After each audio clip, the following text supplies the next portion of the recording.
Gloria Clay. And I had a few things I wanted to talk about tonight, and I think that's why Linda and what's her name put that down for me to get some of their time in case I ran out of mine. But on last week, when we had that meeting on last week, I think it was just the point that the trustees and the manager did not show up. And I think that was just a slap in the face to the village, to the residents, because they are here to support the residents, and the residents did put you in those seats, and for you not to appear, not to even show up, I think that was a slap in the face to the residents, and I think that was not fair. But I'm going to say the same thing tonight I said last week, and that is to Trustee Brandon, election is over. Get over it. You lost. This is Mayor Booker's turn. So just work together. You know, you can come together. Teeth and tongue fall out. You have to always agree with anybody. But you can certainly agree to do what's best for this village and for the residents. That's why I'm here. I'm a senior citizen, I'm a taxpayer, and I'm a homeowner. And I do not want my taxes to be flushed down the drain like you guys are allowing it to be done. You are the employer of one employee, and that is the village manager. To my knowledge, I've never known an employee tell the employer what that is and they're not going to do. You need to give directions. Now, for the fact that she's going to remove the receptionist from the village hall, who is supposed to answer those phones? They don't answer the phones as it is. And without the receptionist, the residents aren't going to get any support at all, no help at all. Those receptionists are there for a purpose. The little bit of money those ladies are making is not going to ruin that budget. And it's not going to do one thing to that budget. And to let them go and let the residents say, now you're on your own. Because I don't know one person in that village hall, the village manager doesn't answer her own phone. So how is she going to be able to make sure that all the phones in the village is being answered? That's the one thing. The second thing is, this is just me talking. I cannot say it's true gospel, but I have never in my life heard of anyone, chief not being able to appoint his own deputy. Right. And when you are allowing the village manager to step in and bring in someone from the outside, we do live in Maywood, and we do have a little people in Maywood do have a little bit of sense, and we can do something. But you act like we can't do anything, and just to allow more KKK to come in here and run Maywood, that's going to be a hard pill to swallow. And I think you guys need to give some directions, and please don't allow that to happen. And the last thing I'm going to say to all of you, don't cut off your nose to spite your face. Because all these people that's coming in, they can't even give you a kiss on the jaw, let alone a vote. Thank you, Ms. But you're going to go right back to the same people knocking on their doors asking them for a vote. Okay, you just remember that. All of you. You cannot get a vote for something you don't do. Thank you. Thank you. Ray Keller. Next. Greg Sherman.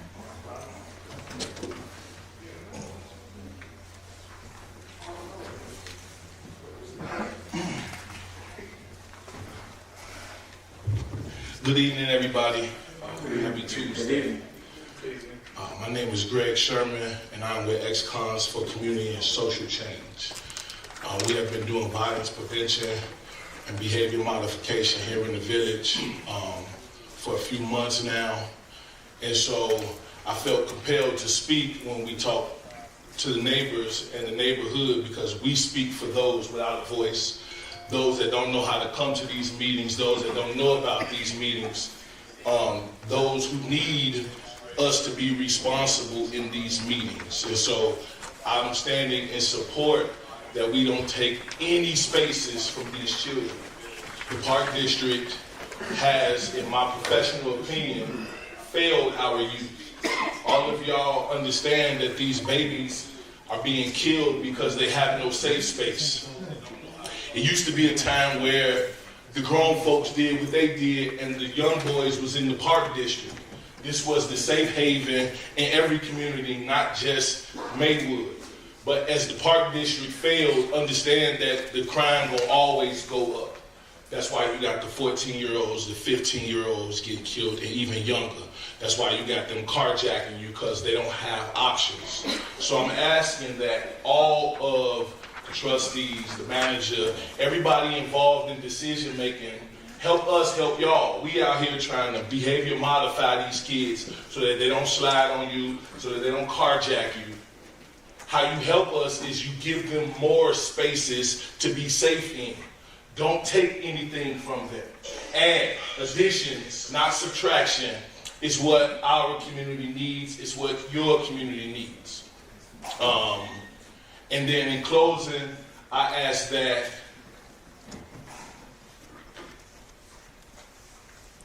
my peers be a better example to the youth that may be aspiring to be in y'all seats. If y'all petty and fighting petty fights while people are dying in the streets, understand it's for life and death. If y'all playing politics, I beg you and urge you that the children are watching and they need y'all to be responsible servants, community servants to the people. God bless y'all. Thank you.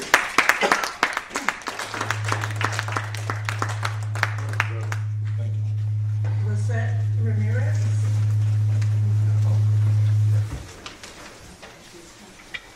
Thank you. Hello everybody, my name is Lisette Ramirez. So my intention of coming today is to tell you that relocating certain positions to the 200 building is the most ridiculous thing I have ever heard right now. Reason being, I have a son. He's growing up here in Maywood. He's 11 years old. He's within the District of 89. Before they had any programs here, I had to always look outside the village. That's revenue that we are losing, coming back into our community, okay? So I'm asking everybody that's sitting here, behind me, in front of me, and the one person that I don't see that I had a bone to pick with is not here, okay? Please, you're hurting our kids. You're hurting my kid. District 89 is working with the Park District, with the village. We're using that space for basketball, for soccer, for, any type of sport. My son, he's here with me, playing a video game. Do you think I honestly like that? No, he likes to be active. I like for him to be active. I want him to be involved in our community. But if you take that away, what does the Park District have to do? They have to look at other places. That means more money. That means probably people backing out of programs that are already in place. So I'm just asking, think twice, think 3 times. Talk to other people outside of your network to really think if that makes sense. For you to put people here across the street that I've talked to a lot of parents, they feel safe bringing their kids to this 200 building. Why? It's across the street from the police station. The police department has been doing a great job. I kudos them because they've been stepping it up lately. Okay? That's all I gotta say. Thank you.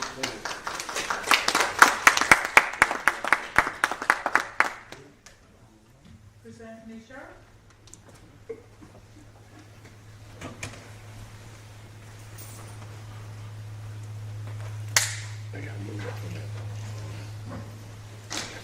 My name is Chrysanthemum Sharp. I live at 136 South 11th Avenue in Maywood. I only have really one thing to say. Do you remember when we brought the village manager in here just so you guys could see who it was? That was the first time she came. The second time she came, it was official that nobody else was giving an application for the job. Because our dictator said, quote unquote, this is our village manager and you're standing by it. But you have caused us a lot of hell up in here. We're asking. I like you as a person, but being a mayor, that's a different ballgame. So I'm saying either you straighten it out or you're going to let the people straighten it out with a piece of paper. Thank you. Thank you. Loretta Robinson.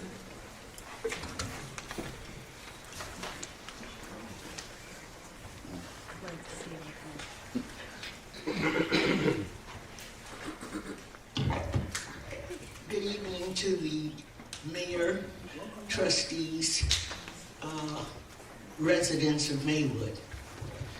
I know you miss me. I've been gone 4 months. But the Hellcat is back.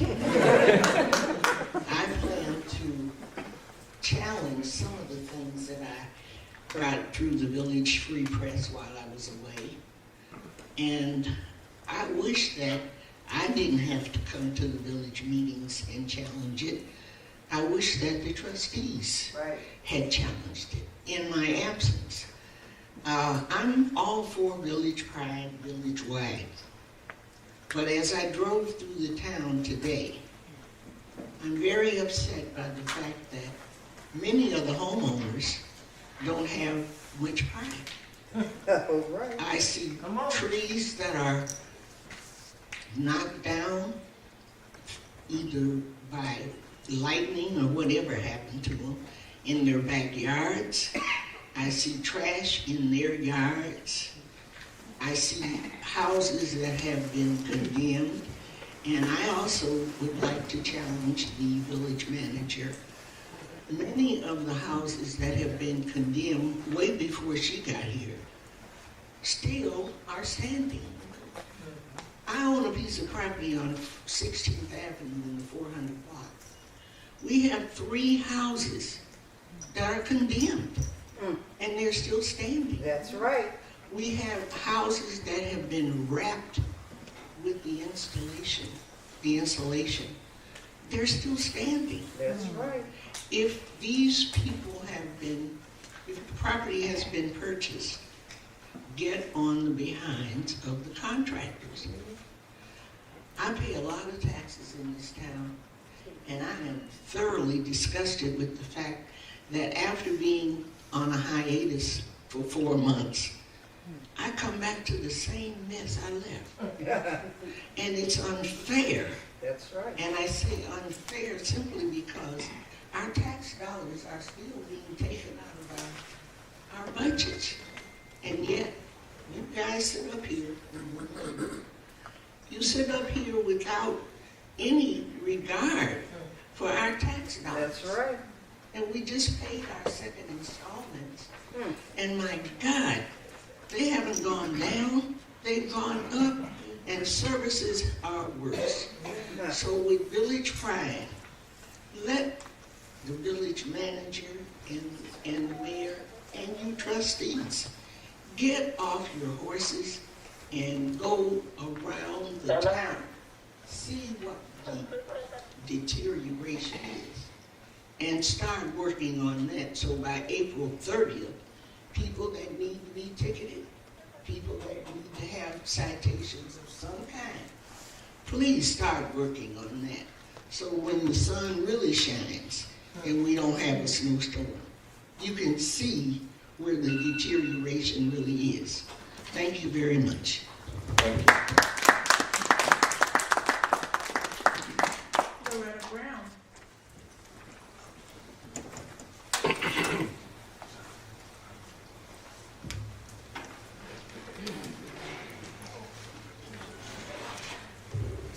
Good evening, everybody. I'm the other Loretta. Most of you know me. I was at the special meeting that we had the other day that everybody is writing about, and most of the people that are writing about it weren't here. I've been looking at the blogs and the back and forth and the this and the that about that particular meeting, and I'm sad. I'm disturbed. The individuals, many of them are in this room that were at the special meeting, came to the meeting not for political reasons. Most of them don't care whether you guys like each other or not. That's right. You don't have to like each other to sit on the board and be professional and respect one another and the rest of the people out here. We don't care if you like each other. It does not matter whether you like each other, as long as you're doing the business of the village and you're sitting there because you want the village to move forward. Right. You can compromise, you can agree, you can disagree, but you still need to come together and do what's in the best interest of the village. The other thing I wanted to say is these people that are sitting out here, they came to the special meeting not to be involved in all politics, but to represent the programs and the causes that they stand for. They came, they didn't have anything to do with why the meeting actually was called, if there's an underlying motive, or whether somebody wants to be here or there. They came because they're interested and concerned about the citizens and the people who frequent their program, and they were disrespected. I was there. I represent Proviso Partners for Health, and I also represent myself because I live in this village and I'm a citizen, and I came to say that the programs that these people represent and who Proviso Partners for Health supports need to move forward, and the agreements that were made are important and they need to go forward. There are contracts and things that are negotiations that are already underway for programs that are in that building over there. There's not any consideration to all those negotiations and stuff that have gone on to try and get those programs there and to support them. You can't just disregard all of that. It's not professional. It just isn't. And that's basically what I wanted to say. All right. Thank you. Lucille Redmond?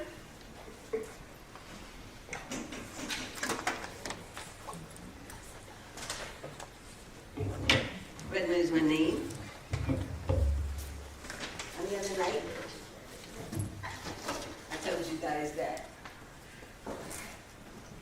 there was a referendum on the ballot in 2001 to dissolve the Maywood Park District. That's the legal document right there. And I appreciate that many of you are here and you have the children at hand at your best interest. I like that. Children need that. We all need mentors, someone to show them the right way to go. I appreciate that. However, you said the kids need some place to be. This was at the Maywood Park District years ago. This was a program at the Maywood Park District years ago. So they don't necessarily need a 200 building for the children. There's some other reason that they need a 200 building. I don't know what it is. My kids and these kids right here was at the Park District on 9th and Madison. So what has changed? I disagree that this Park District need all this room. I mean, what, are there more children? What's the story? Okay, now as far as the mayor, this shows you that you have been lying about a governmental agreement between the Park District and Maywood. Oh yeah, you've been saying that, and Dawn too have been saying that. That's not true. That's not the only thing that's not true.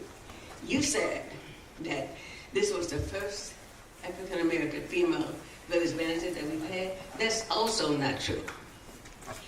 you say a lot of things and you think people don't know what you're saying. Also, I've looked at this agenda.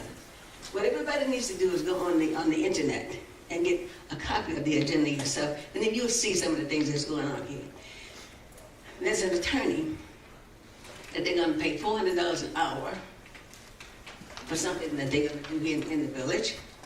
And if that attorney is only here for 10 minutes, he gets $300. What a farce. First of all, Maywood is broke. We're operating on a deficit. Where's all this money coming from? And then they said they're going to open up the pool. I mean, in the contract that I have right there, they're going to open up the pool in November of 2023.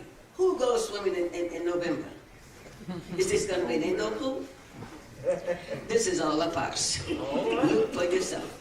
I'm not a lying woman. I can prove everything that I say. If I don't have it in black and white, it ain't going to roll off my lips. All right. I appreciate what you guys are doing. Just like I said, you have the right thing in mind. I work with children, and I know they need help. I work at a school. I know they need help. Lots of help. As a matter of fact, there's a day's program in some of the schools. It might be good to have one here. Thank you very much. I hit the bell. All right, thank you.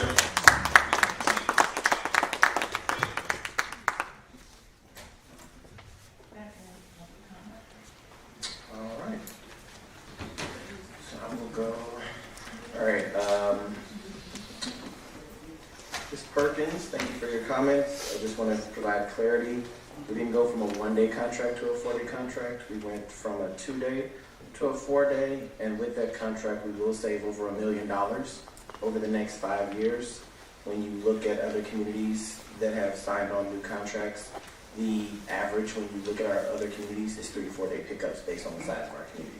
So the contract that we signed, that contract eliminates transportation costs because we actually signed with a business that's right here in the village of Maywood. Before, LRS was not Roy Strom. Roy Strom was the company that did not have the capacity to have the village of Maywood as a contract, but when they were bought out by LRS, they were able to take on the contract.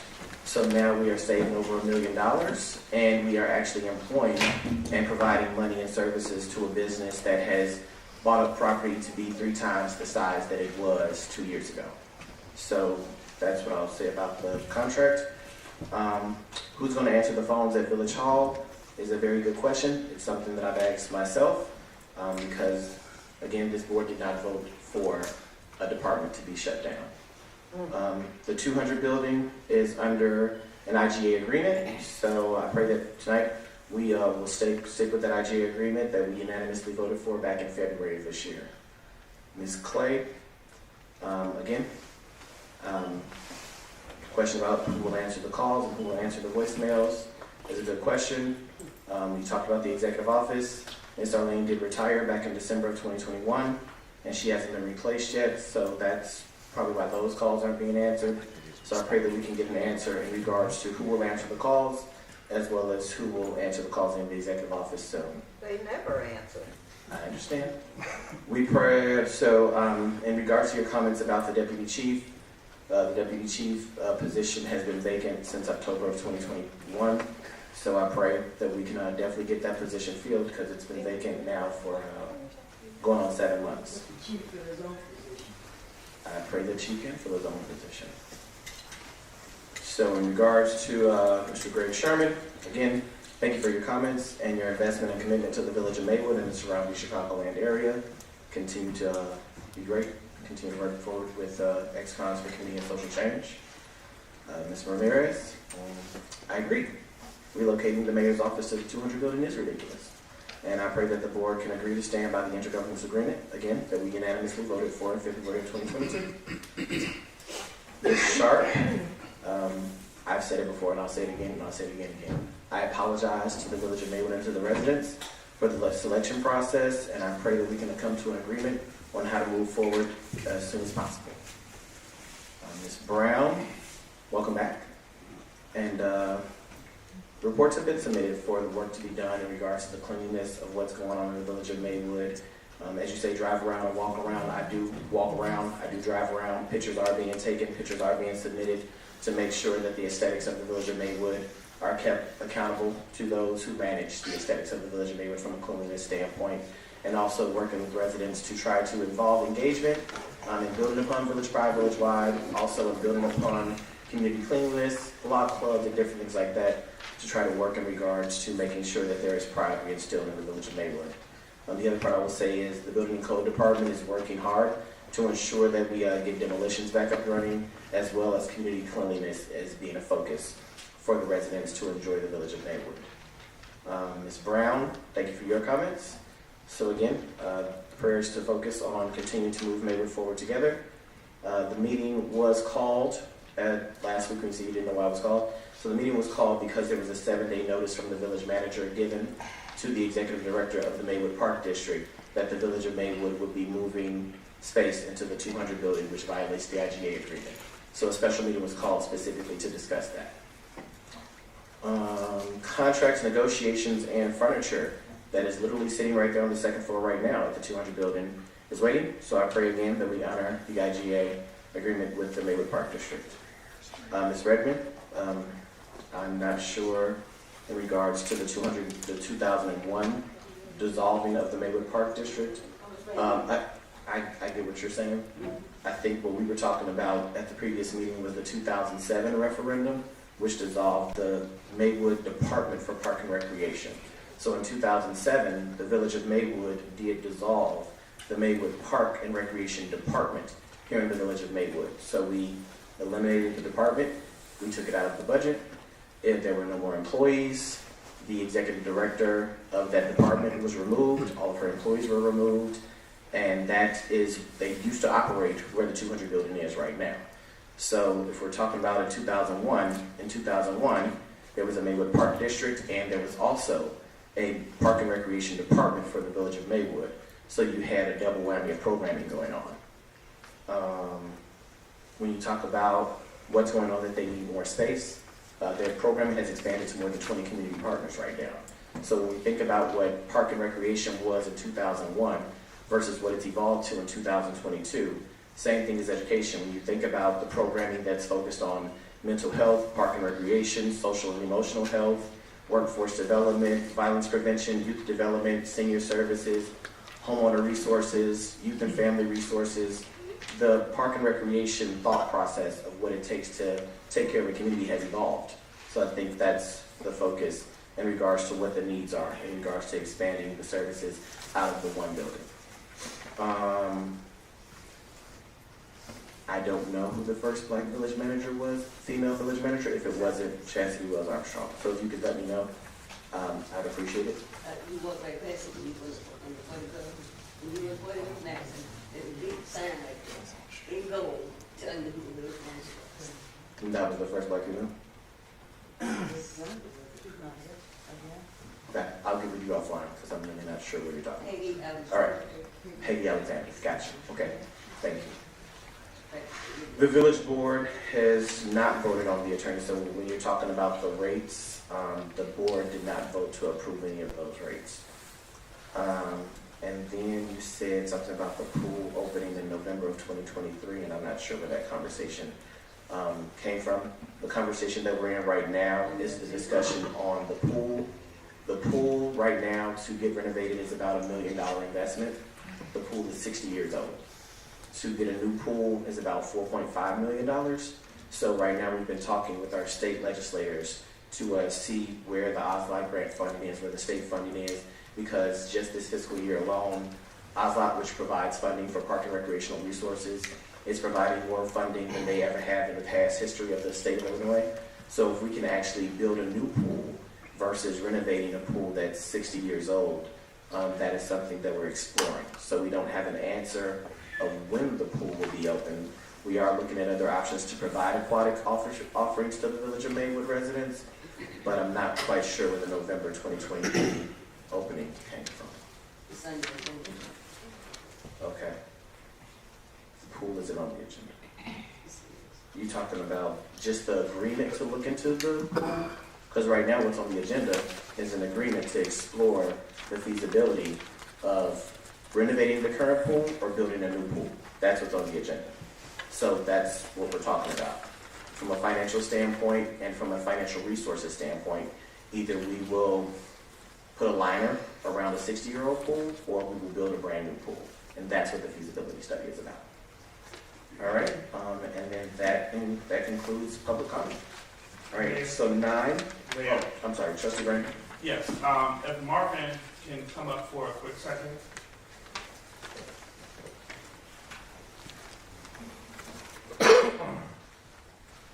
Marvin, if you could show that, the picture for us. And I just have a brief statement for the community to help bring some clarity to where we stand as a village, and just to provide some clarity. On March 22nd, we were informed by then Attorney Mike Jerusik that the mayor's office had to be relocated, right, to avoid legal liabilities because of an investigation pertaining to the mayor and then village attorney Michael T. Jerusik. So when looking for additional space, we looked at all of the space that was available throughout the village. There was no space at the village hall and no space here at the 125 South 5th building, this building that we sit in. Our board then gave direction to the village manager to identify some office space for the mayor's office. The only space that was available was an office space at the 200 building, right? So on the second floor, and that's the space that Marvin has up on the screen. Again, our village manager informed the executive director of the park district that she will provide a notice of the need to utilize the second floor office space in the 200 building due to the current investigation that's happening in the village. This isn't about stopping or blocking programs. We're talking about one space in a building that the village of Maywood owns. One space. Our board has had a meeting every week for the past 4 weeks. For the past 4 weeks. I just want to take the time to thank my colleagues for their leadership and really leading through all of this turbulence that's been happening throughout the village. So I want to give them a round of applause for giving their time, energy, and efforts to leading in the midst of all of this turbulence. What we cannot do is be distracted by this time frame that we are in. We must remain focused to do what the people have elected us to do, that is to serve the village of Maywood. There's been a lot of misinformation that's been put out there, and someone needs to speak up to exactly what is happening and where we're at. And I think one of the residents had already mentioned in regards to the current investigation that we find ourselves in, that is going to be a charge to the residents, over $300 an hour. So we have to do what is in the best interest of this community and to make sure that we are protecting your tax dollars. So when it relates to this investigation, our job, and this board has done a great job making sure that it's a fair process, making sure that we have been doing what's in the best interest of all parties. And so the resident is correct. We have a third-party entity coming in to investigate the serious allegations that have been brought forth, to make sure that we are protecting the citizens of Maywood's tax dollars. Money already getting ready to go out the window. So let's make sure that we are leading with the facts. And so the facts are, there was no space for the mayor. We look at a building that we own, which is a 200 building, to look at the second floor of that building. We weren't talking about stopping all programs, putting a halt to all programs. It's a lie, it's misleading, and you guys have been misguided in regards to what the facts are. Is it secure? Those are the facts, and that's exactly what we're attempting to do as the village board, because that's what we're responsible to do, to protect your tax dollars. Isn't the mayor Thank you. required to be in a secure zone? Okay. You all voted last year to So everyone, can we just get a point of order right quick? Okay. So thank you, Trustee Brandon, for making your comments. What I will say though is, since you've opened the door to discuss the investigation, Several times. let's go ahead and discuss it. Yeah, several times. So, in March of 2022, I came before this board to discuss the lack of confidence in moving forward with our village manager. The board did not want to move forward with it at the time because they wanted to give her their individual reviews. The very next week that we had a meeting, the village manager came to say that the mayor has provided a toxic work environment after there was a lack of confidence given in her moving forward. That is what the investigation is. So there's been a lot of mystery and drama. There's nothing about financials. There's nothing about misappropriation of funds.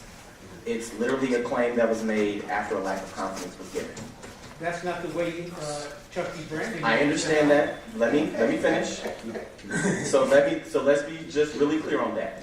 Yes, there is an investigation going on because realistically, to defame someone, you have to prove it. So to say that Kleinthorpe and Jenkins was toxic, or to say that I was toxic, it's on your burden of proof to prove that, because that was the claim that was made.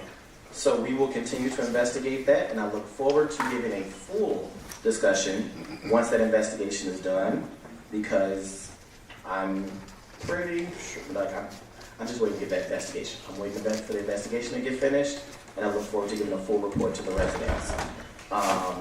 So unfortunately, say that again for me? Because that is the direction that the board has decided to go in. So the other thought process is to say that there's no other space. The mayor's office was at the 125 building right behind these walls. Exactly. So realistically, to keep peace and to kill drama, I have offered to move back to the 125 South building, and that's still an option. I also gave 6 different options of how to move around in Village Hall for our offices not to be right next door. Those are still options. So to say that there's no space when the village of Maywood's been around since the 1800s, and this building has been here, district building. the mayor's never been in a community resource center. Exactly. So I'll just leave it at that. And one other thing, it's not only one space. So to show one picture of an office, it's not just one space. It's the mayor's office. It's a space for the board of trustees. It's the community relations manager's office, and it's a conference space. So to say that it's only one space is definitely misleading. So I agree. Let's not be distracted. I am just giving a comment in regards to misinformation that was given. Okay, so 9, village president report agenda. We're going to go ahead and go down to 9F, discussion and consideration for Fred Hampton House recommendation for Historic Preservation Committee. Chairman Fred is here with us tonight, so if you would like to say anything before we make a motion, the floor is yours.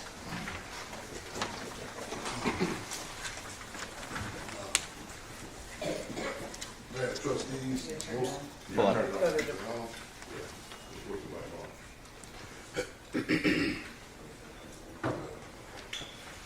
Mayor and trustees, and most important, the people. I'm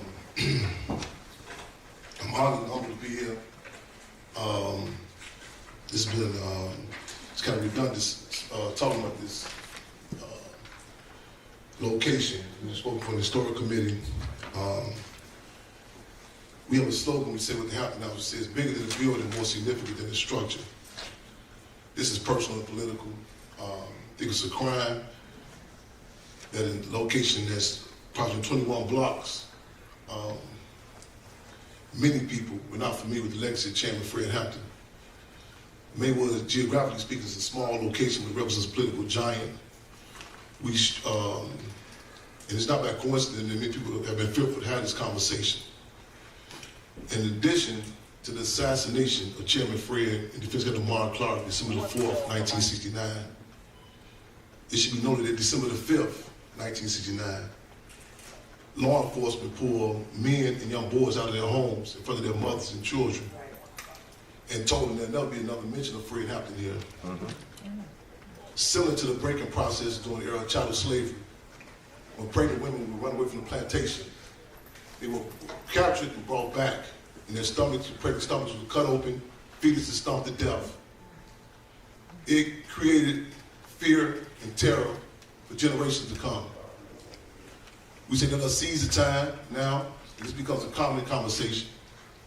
In the movie Judas and the Black Messiah, we struggled to have Maywood mentioned twice in the movie, in minimum. The Hampton House is located right across the street from the school, the elementary school that Chairman Fred attended. Prior to us occupying that home, there were children who did not know who Chairman Fred was. Many parents said that since our presence there, children have to get bigger shirt sizes. They walk with their chest out with a pride to say that this is the school that Chairman Fred Hampton went to.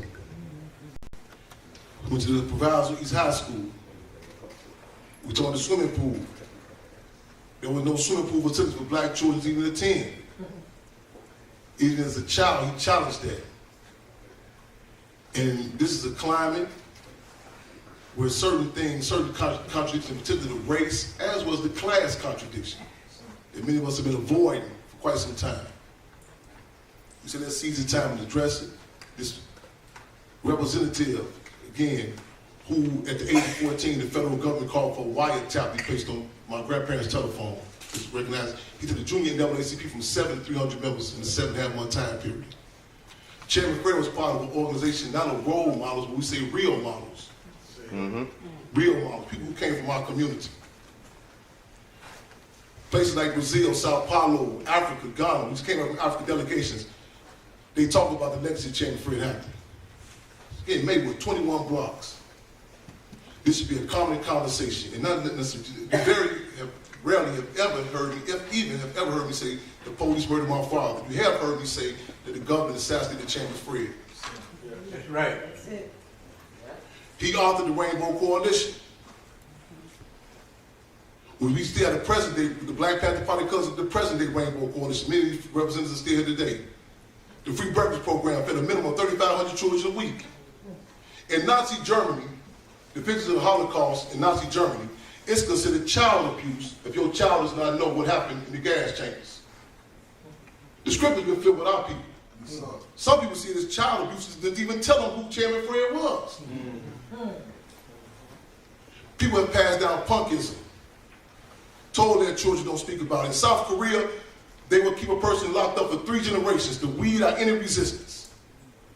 We in the stage of the game right now. We can up the ante with conversations of such caliber of people 14, 15 years old who was assassinated. We have to say that term. Don't be fearful of it. It's a cleansing process. Try it. So, being oppressed is embarrassing. A lot of times we try to jive ourselves about it. We try to say euphemisms and nice words. Fred Hampton died. Chairman Fred was deputy chairman of Illinois chapter, the largest chapter of the Black Panther Party. That's a fact. So, that's a fact.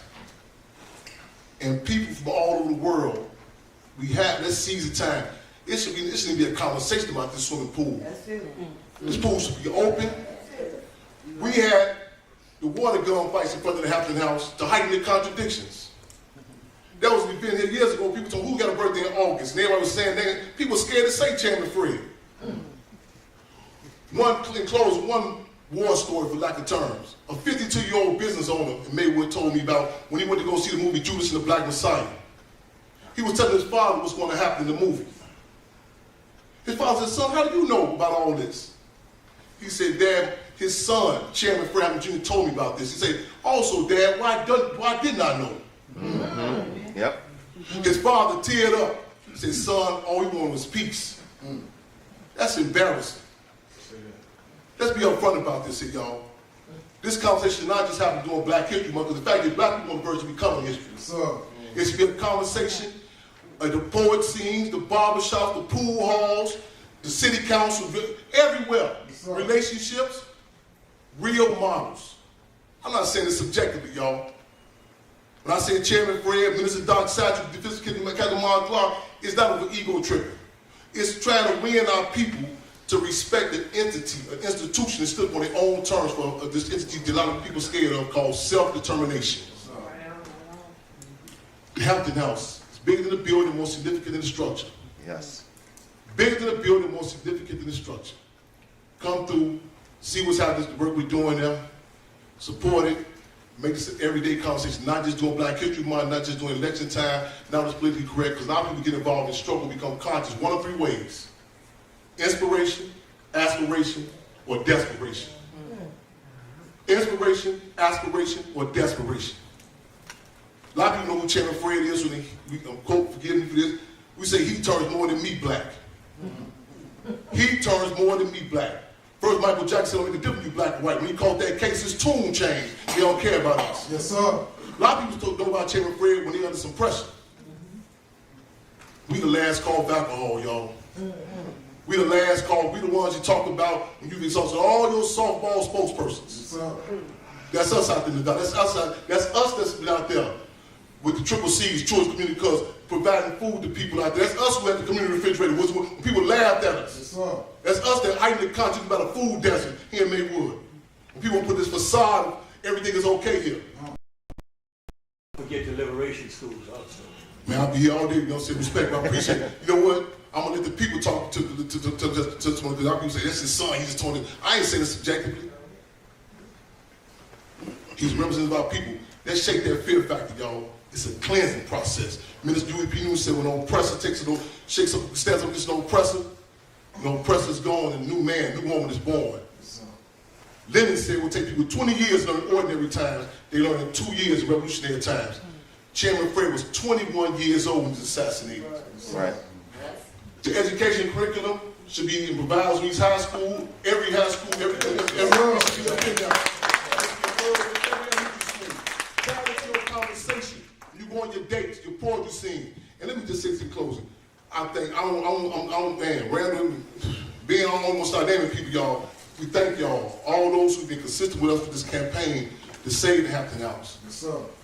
Without the people, our work is impossible. I appreciate y'all. Thank y'all again. Let's make history. Let's take history. And let's take history, y'all. Long live Chairman Fred Hampton. Long live Chairman Fred. Yeah. Yeah.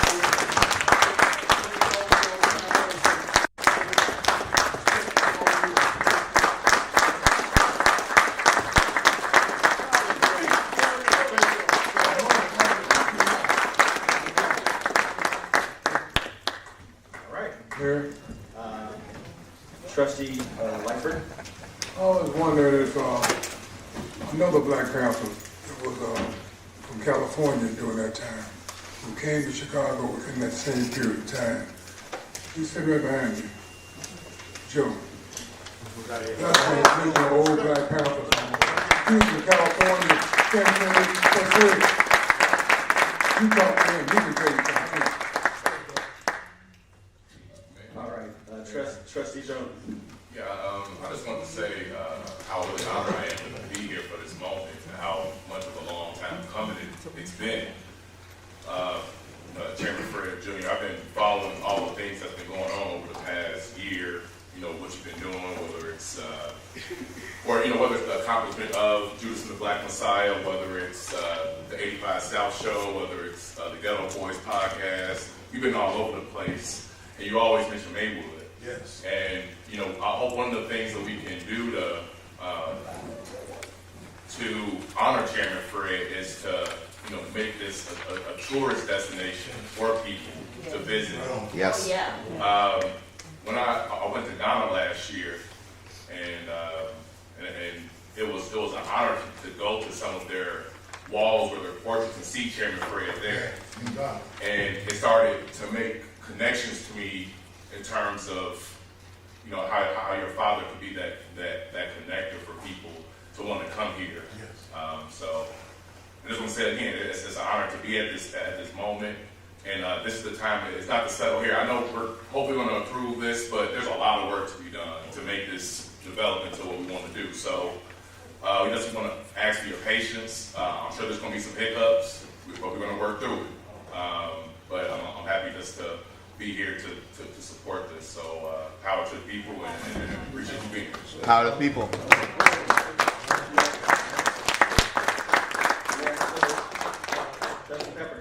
Yeah, I want to concur the same sentiments as Trustee Jones. My dad went to school with Chairman Fred at Irvin and the Levi's household. We had to know. We had to know the struggle. We had to know the history. He quizzed us all the time, and it was very important. It was instrumental in our life.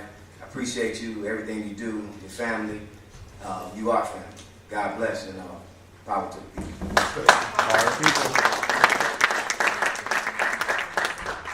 All right, so I would say, again, Chairman Fred, we've had many discussions in regards to moving the community forward together, focusing on Fred Hampton's foundation and Fred Hampton's legacy.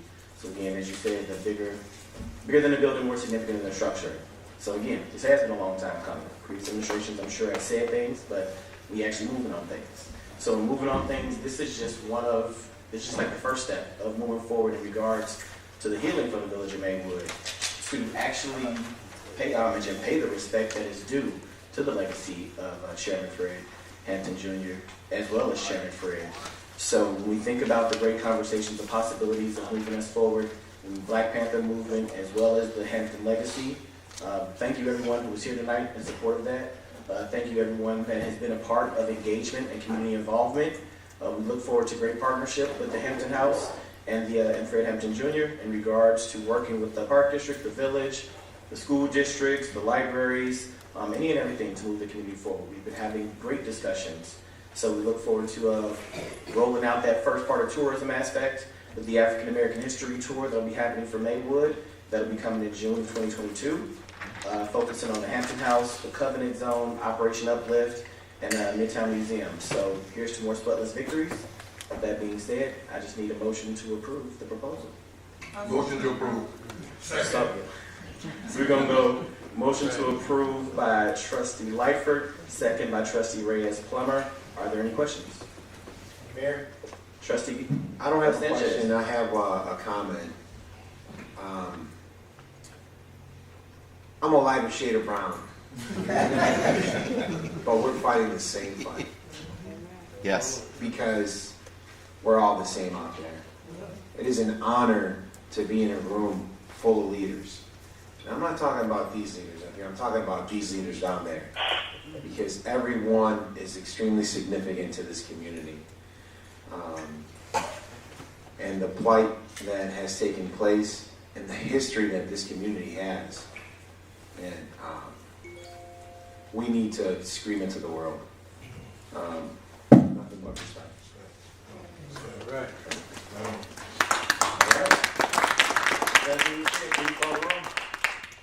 Trustee Sanchez? Aye. Trustee Reyes Plummer? Aye. Trustee Jones? Aye. Trustee Lightford? Aye. Trustee Pepper? Aye. Trustee Brandon? Aye. Mayor Booker? Aye. Motion carried. Yeah! Yeah! Woo!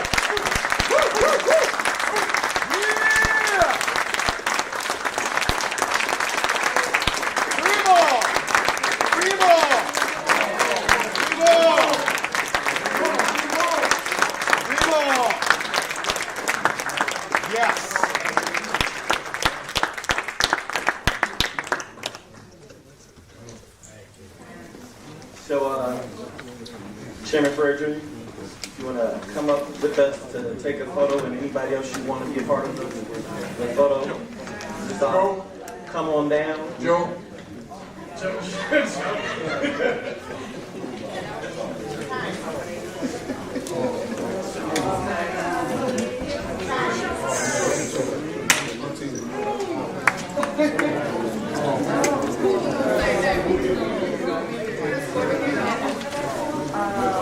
Look, hey, I was getting the award, Legacy Award, and they say, I said, I hate to be like DM, they call DMX on stage to get an award, like, everybody else. So I gotta call the people up here. Without y'all, we can't have this happen, y'all. Right on? Right on. And all those who been out there with the programs, and Hampton House had no heat, no water. Those who've been consistent with us here, those who've been signing the petitions, those who've been putting the word out to the chamber, please come stand with us. You know what I'm saying? Again, and this ain't no part-time relationship, y'all.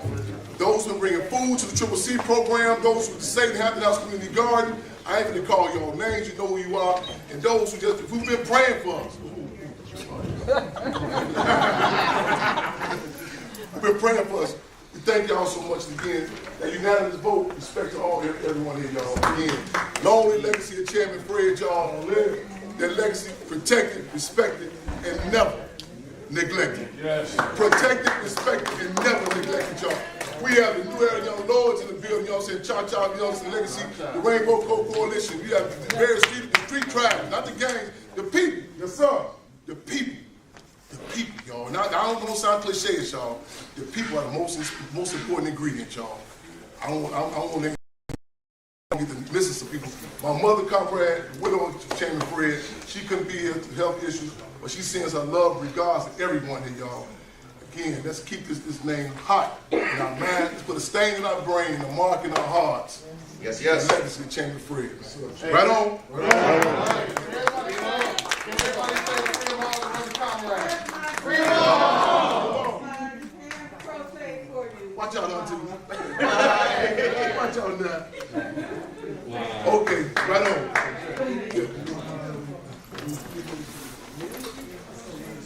Okay.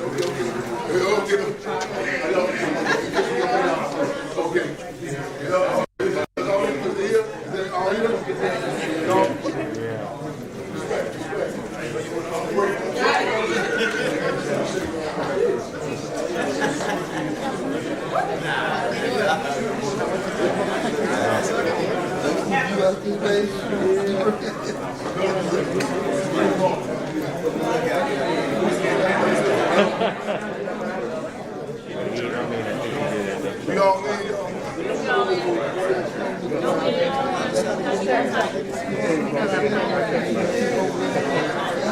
I'm good.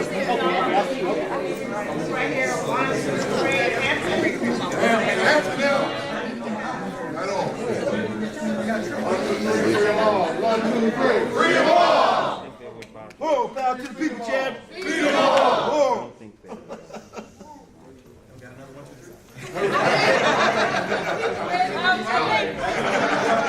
I'm the guy that don't play sports.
Chairman of the Maywood.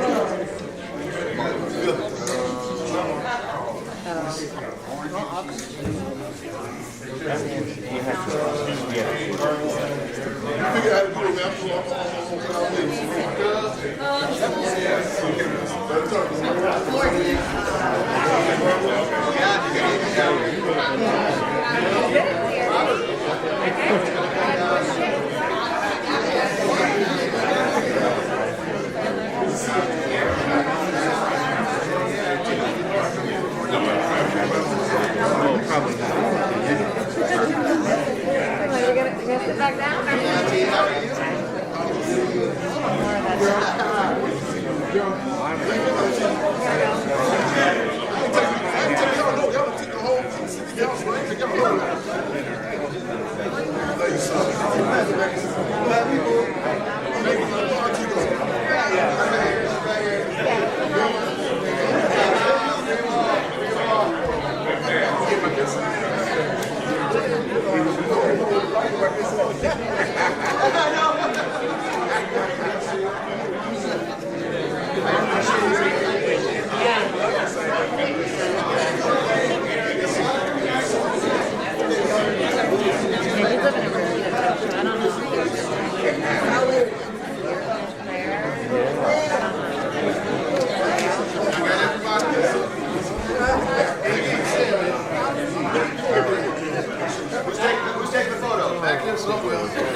That's right, that's right.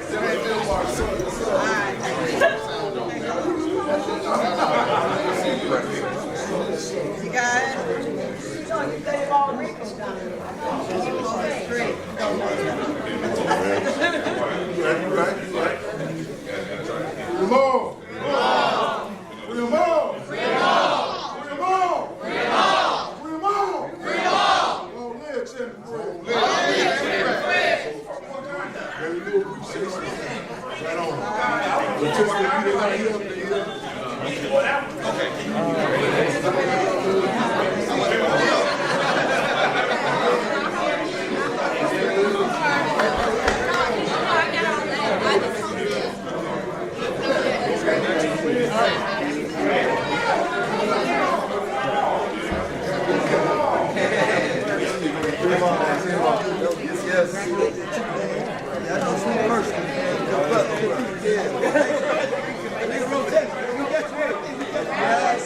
Amazing, huh?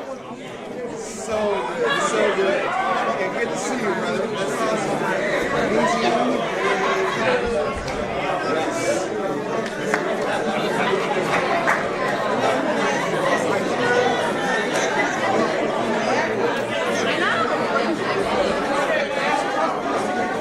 It looks great. It looks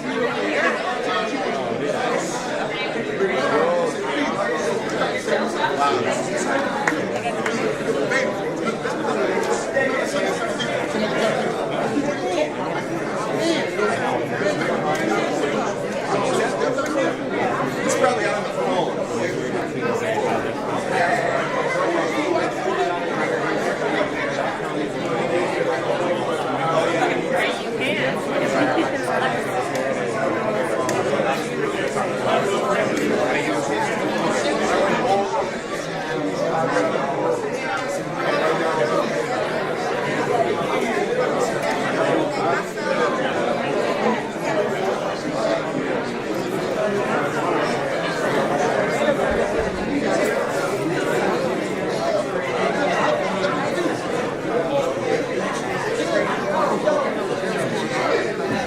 Just wave off the rest of the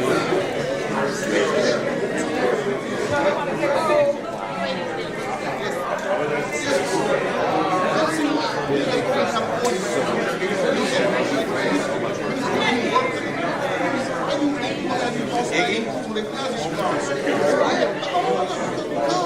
You gonna hang out?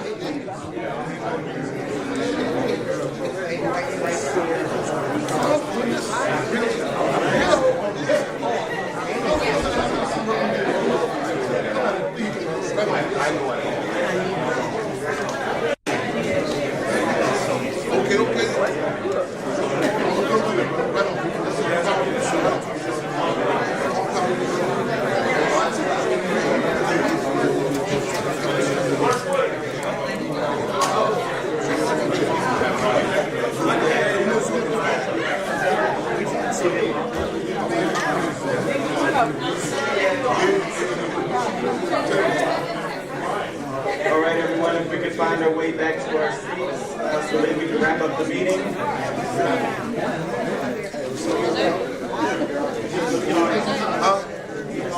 Okay, well, A little break. No, I gotta get home. All right.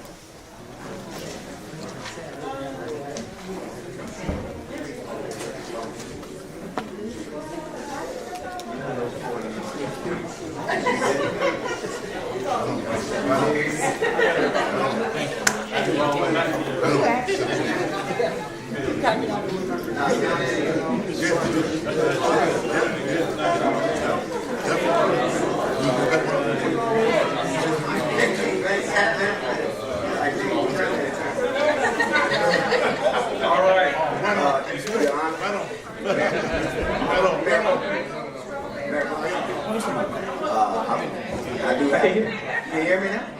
Go ahead. Yeah, whenever you get ready, I do want to make one acknowledgement. Okay.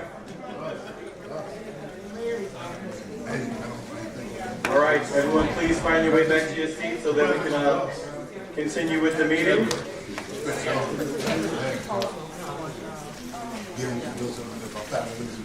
All right. So before we go to the next line item, Trustee Peppers had something you want to say? Yes, sir. I want to acknowledge the Allen family. Tricia Allen Shrub. She passed last Wednesday. She's my wife's best friend. Class of '89 provides Elise. My mom is Carolyn Hill. They're from Maywood. They live in Allen, Texas now. And she's also the daughter of one of our former elected officials, Charles Allen. So my wife's best friend, I just want to give prayers to the family. And the funeral's this weekend in Allen, Texas. God bless her family. All right. So we'll move on to, 9A and 9B are the same thing, just this discussion and consideration of the Masonic Temple 200 building intergovernmental agreement. So board, you see attached is the memo in regards to the IGA that we did with the 200 building, the 1100 building, and first report. So you also see the correspondence from the Maywood Maywood Park District's attorneys in regards to saying they have an intergovernmental agreement. The intergovernmental agreement that we unanimously voted on back in February of this year does not allot for any moving in to the 200 building by the Village of Maywood. So discussion in regards to saying that there's been discussion, there's been motions, there hasn't been any public discussion about are we going to actually honor the intergovernmental agreement that's been assigned. Nowhere in the intergovernmental agreement does it say or does it mention the village taking any space. And as you guys see in the memo, when the 7-day notice was given, the 7-day notice provision does not actually give space to the village to use. It says that a 7-day notice will be given in regards to saying at least 7 calendar days in advance, the Park District shall make efforts to accommodate such village use so as long as it does not present a direct conflict with programming activities of the Park District and some other qualified specifically scheduled use. So this provision literally says date and time. So that provision was put in space to say we might need to use the gym or we might need to use the open space for an event. But it wasn't to say that we are going to occupy space. So to move, the Park District has literally submitted a letter from their attorney saying that this does directly conflict with programming activities of the Park District, which is a violation of the IGA. So I just look for my board colleagues to either say that we will honor the current IGA as it was drafted and as we unanimously voted on. If there is still a desire to move to the 200 building, then I would ask that we finish this the same way that we started. We started the meeting about, last February or April of 2021, where the board of the Park District and the board of the village actually met to discuss parks and facilities and park buildings. So if there is a desire to change the unanimous agreement that was made and signed by the village and the Park District, then their board would like to have a meeting with our board to discuss in a public setting. So the thought process is, are we going to motion to keep the contract as is and honor the contract as it's written, to not try to take over space that conflicts with programming activities as they've said it does? Or are we going to move to actually have a public meeting with both boards, as we did have 3 different meetings with them to even come up with the agreement to begin with? Mayor, Trustee Lightfoot. I motion that we keep it up on the IGA department. We said we was gonna take care of our kids. This place is for our children to have. He can move to this building right behind the door here where Bill Perkins was at. He don't have to leave and move into the 200 building and take space from our children. I think our kids come first. All right, so your motion is to keep the IGA agreement in place, and we agreed for it, we voted on it, keep it. All right, so then we'll need a second. Oh, so these people aren't for the village of Maywood? Wait a minute. They're not for the village? So I think that, wait a minute, they were looking at a document. Was there a second?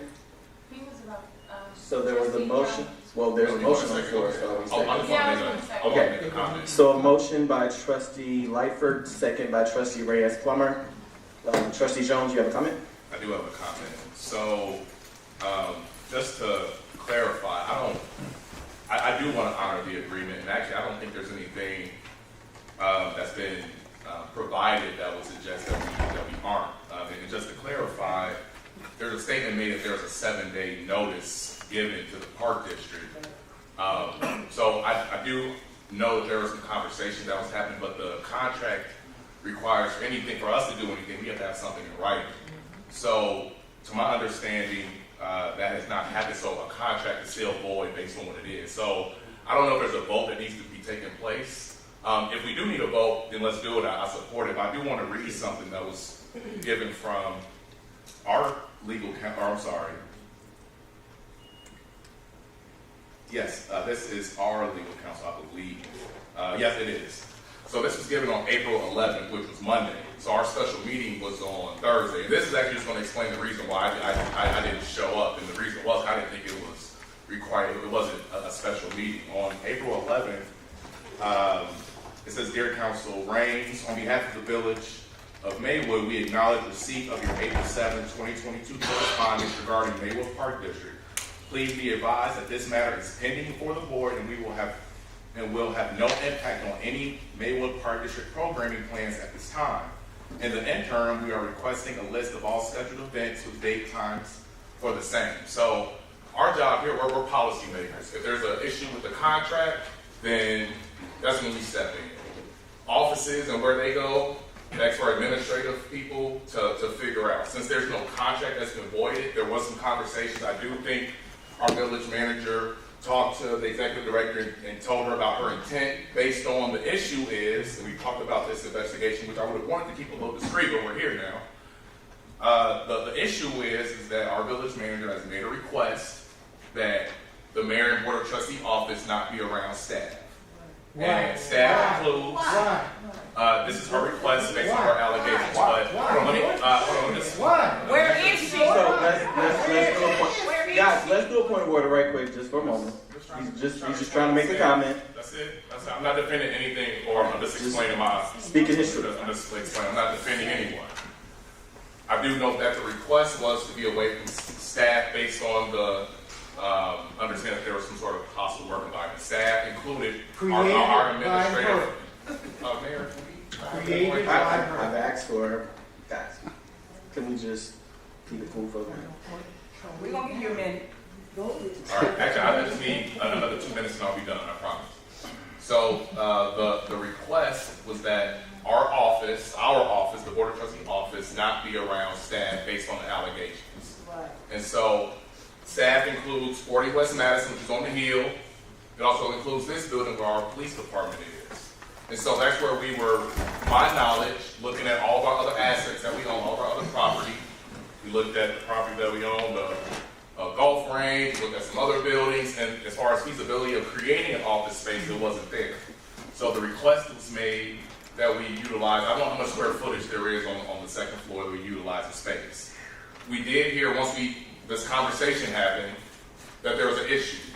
And so our village manager, I believe, reached out to some of the board, correct me if I'm wrong once I'm done, and she said, hey, I'm hearing there's some pushback. I think there's an effort to still desire to move forward, but at this time we decided that we did not want to interfere with programming, and so at this time we would just have until we figure out a space, our office would just be virtual.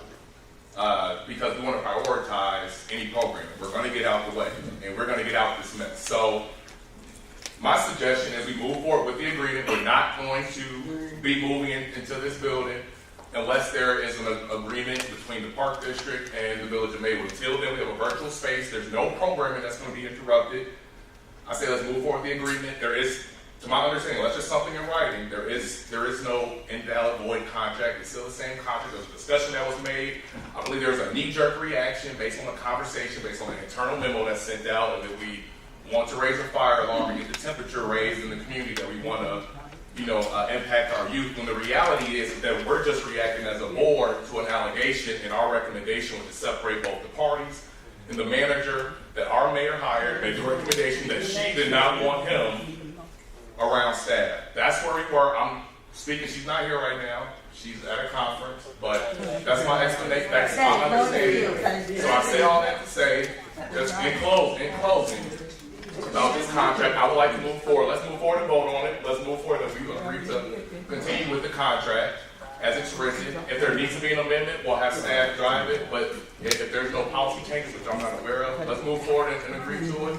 And let our village manager, let the executive director figure out what's going on. But until then, we're not going to interrupt any program. Let's move on. Amen. Okay, so thank you for that, trustee. But just a couple of points of clarity. A photo was just pulled up tonight, still talking about the 200 building, so let's not act like it wasn't still a thing. The photo was just pulled up tonight. So the conversation and the thought process to move into the 200 building was still a thought process tonight. That's why the photo was pulled up. So when we called the meeting, you're giving our attorney's response on April 11th for a meeting that was called April 8th, based on an April 7th conversation. The village manager and the executive director of the park district walked the facilities where the village manager was shown where all of the programming would be throughout the entire building. And later, the next day, she still summoned the executive director of the park district to Village Hall and gave her a 7-day notice. And actually, trustee, you and I had email communication from the manager stating that she did give that 7-day notice. So I'm not quite sure why you're saying that. In writing in an email, yes, would you like for me to pull it up? That you actually said, that you actually inquired about it. Put it on the screen. Show it to us. Great. Like the one don't lie. Put it on the screen. Okay, so we go. Okay, so It's not that. they're asking to call the roll, but to be clear, specifically, Trustee Jones, you made an inquiry based on the email, and she did respond that she did verbally give them a 7-day notice. And in the email, it specifically says, I gave a verbal 7-day notice, which is why the meeting was called to begin with. But I think, okay, but like I said, point of clarity, when we're talking about calling the roll, the roll call is to leave the contract as is without interruption. Trustee Jones just said if there's a contract to come back to and discuss, means that the park district would still be on hold to see what this village board is going to do. No hold. So we're going to, so the motion, We're going to rescind our verbal. Yeah, so that doesn't count anyway. Correct. That's a rookie mistake. Gotcha. Certain things have to be in writing. Sure. You call a meeting, so let's rescind it. We're not going to interrupt unless there's our executive director or our village manager are going to make a joint recommendation, or they're going to come up with some sort of agreement. If that doesn't come, we have if that does not happen, we have a virtual office. You're giving extra language. The office has been virtual for a month. I haven't been to Village Hall in a month. So the office, to be clear, the office has been virtual for a month. Okay. But the reality is, the motion is to leave the contract alone. We're not going to use any tax dollars. We're not going to use any attorney's fees. We're not going to use anybody who works for the Village of Maywood's salary time to further pursue anything at the 200 building while this contract is active and signed. Yes. That is what the motion is. Yes. Is that what the motion is, Well, trustee? I just want to. Okay. And is that the second, trustee Reyes? Yes, that is the motion. That is the second. Can you please call the roll, please? Mayor? Trustee Jones. I just want to ask the attorney, because the reason why I'm asking is, are you going to recuse yourself? Because the reason why we're having this, No. The reason why we're having this conversation isn't because we prompted ourselves to want to move into this space. There was an allegation made, so really the trigger is that is your situation. So it's like indirectly, like, can you be unbiased in this situation? So I'm saying you can let's call the roll. But I think you should step aside and let the board. So my response is when an allegation is made, you're innocent until proven guilty last time I checked. Thank you. So at the end of the day,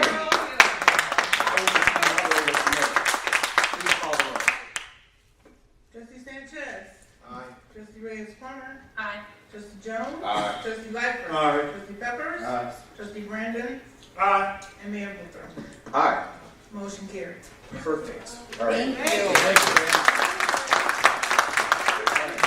So next line item is still the Maywood Park. It's still the Maywood Park District. So, in looking at the plumber locksmith quote that you guys have in the system, or that you guys have before you, the Maywood Park District has experienced some theft over at the 200 building.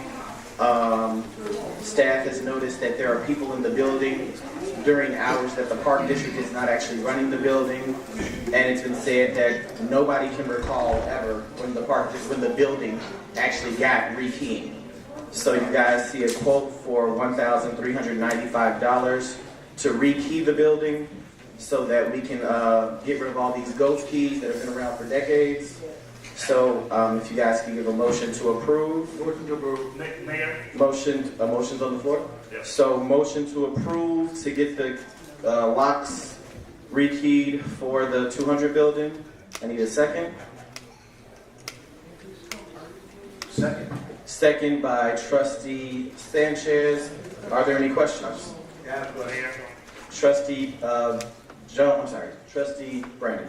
Yeah, so part of the agreement that we entered into the Park District, with the Park District, is that they would help with like the maintenance part of the operation agreement. They will assist with the maintenance. So this is probably a time for us to allow them to step in to start doing that. And then the other thing is, who else has access to this building? No one has access to the building, from my understanding. Excuse me. From my understanding, other than the Park District. So now we're going to pay to have the building rekeyed for the Park District, and part of the agreement is that they provide maintenance or any other items that they are in need of for this particular building. So now the Village of Maywood is going to be incurring all of the costs. Now, mind you, That's not true. thank you. So mind you, we are already still providing maintenance through our cleaning company that we have to pay money for from the village end to clean up the facility. So if they're going to provide operation and maintenance of the building, we need to allow them to do that. So now we're going to start tapping into the village coffers to help them manage these or operate or provide maintenance to these properties. So that, that's what my concern is. One moment. So just to respond to Trustee Brandon's thing. So, Trustee, remember that the Village of Maywood has a special recreation tax of $150,000 a year. That special recreation tax specifically is for 1st through 4th that has the pool, and it's for the 200 building. When the village reached out, when the village did the research, there's still, right now in this fiscal year, that ends in 11 days, more than $30,000 of that $150,000 unspent. So right now you have a park district that is saying, we've had theft, you've had actual witness of saying there are people in the building when the park district has gone home for the night. So we don't know who has the keys because neither of us are in the building, but theft has occurred. The park district has come to the building the next day, and the doors wide open. We do have the $13.95 in the Park and Recreation special tax that we do as a village, specifically for that building to get done. And again, it's only 11 days left in this fiscal budget. So yes, we do have the $13.95 to rekey a building that as a village, we can't even say the last time it was rekeyed, but we also can acknowledge from the police department, from the cleaning service company, from other entities that have witnessed people in the building when the park district is not in the building. So we do need to rekey it. Trustee Peppers. Yeah, two things real quick. One is that we need to secure the back doors to the basketball court. That's how they make an entry. The doors don't close or stay closed. We need to fix that. And then the second thing is, why are we using keys in 2022? Right. What's the key thing? I don't have keys to my house, so what's the key thing? So would you prefer that we increase the $13.95 to get a fob system installed? I mean, literally, it's 11 days before the budget. So would you be more in favor of us to use some of the remaining budget line item of park and recreation of the special tax that we do specifically for the 200 building and the 1st through 4th pool to use 2022 lock technology versus a key. That's what you would be more favoring? How much would it cost? So can we amend the motion then to be, can we approve electronic entry into the 200 building not to exceed $10,000, since there's still $30,000 in the budget with 11 days left? So if we would say not to exceed 10,000, because you have to think, you have to key the back, the front, you have to secure east, north, south, and west. Okay, so it's So we're saying to not exceed $10,000. No, I'm talking about our original agreement. So the key system was $13.95. Okay. But if we're looking at, I don't know how much it would be to do a fob system or electronic key entry system, but to say not to exceed 10,000, or if you guys want to say not to exceed 5,000, there's still 30,000 in the budget in 11 days. Mayor, Trustee Jones. so I just want to clarify what Trustee Pepper said. So is there an issue with the door, like the door doesn't close or damage? I'm wondering if this is even going to solve the problem if we're changing out locks. Yeah, the back doors don't close. Director West. Trustee Pepper saw that 2 weeks ago, was fixed the same day. It closed.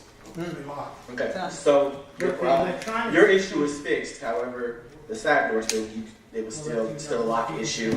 There was actually visibly from the cleaning company a person to walk into the door with a key to the front door.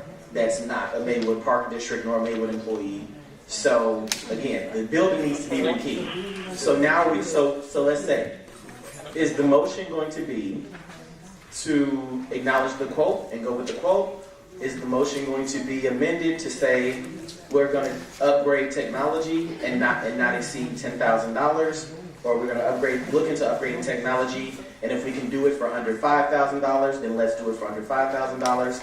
But again, there is $30,000 in the budget with 11 days left. Trustee Reyes-Palmer. We have, what is it called? Issues of our own.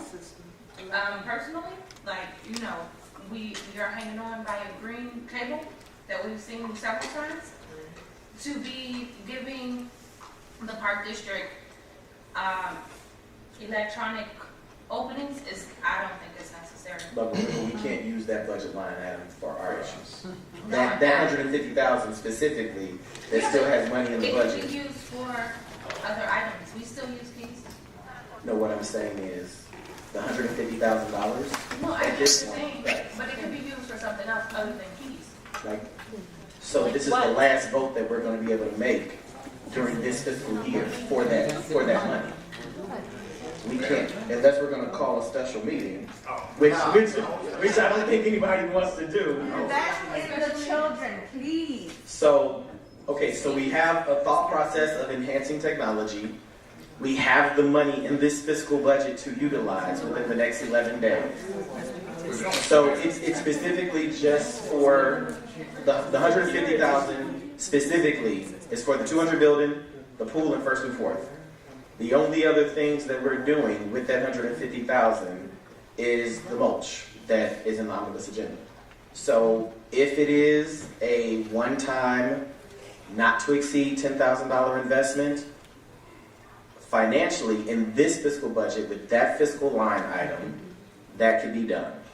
Because that financing cannot be reallocated to any other budget line item, and this is the last meeting of this fiscal year to vote on.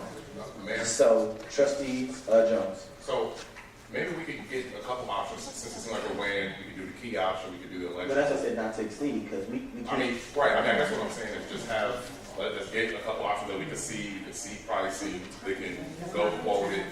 So you want to have another special board meeting? So you're saying you want to have another special board meeting?